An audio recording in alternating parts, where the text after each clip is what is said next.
অন্তত দুইটা জিনিস আপনারা একজন ডেন্টাল সার্জনের কাছে গেলে এটা দুইটা জিনিস অ্যাভয়েড করবেন। এক হচ্ছে এসব পিন, যেটা ওই যে এক মাথা দেখেন ওপেন, এই দেখেন এক মাথা কিন্তু ওপেন, এটাতে হয় কি আমাদের এই যে দেখেন গ্লাভস বারবার লেগে যায়। আবার এভাবে করে দিলে আমার এই হাতে যে পেইন হয়, এরকম আমি প্রচুর ফেস করছি, এই জন্যই বলা। আর দুই হচ্ছে পাঞ্চ ক্লিপ, ওই কই আপনার পাঞ্চ ক্লিপ, ওই যে নিয়ে আসেন দুইটা, এই পাঞ্চ ক্লিপ। এটা যখন আপনি দিবেন তখন হয় কি মাথা রাখেন, এই দেখেন উনি কিন্তু প্রপারলি মাথাটা রাখতে পারতেছে না, যেহেতু আমাদের ট্রিটমেন্টগুলো দীর্ঘ সময়ের হয়ে থাকে, তখন হয় কি উনি এই কাঁধে ব্যথা পাবে, হ্যাঁ তখন ঘাড়টা ব্যথা করে।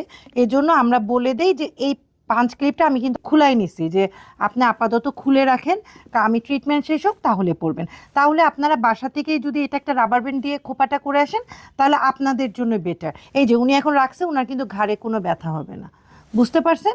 আর এই জিনিসটা আপনারা পড়লে আপনাদের জন্যই প্রবলেম, আর এইটা হচ্ছে আমাদের জন্য, এটা আমাদের হাতে লেগে লেগে আমাদের হাত ছিদ্র হয়ে যায়, এই দেখেন হাত ছিদ্র হয়ে যায়। ঠিক আছে, এই কাজটা না করাটাই বেটার। Thank you.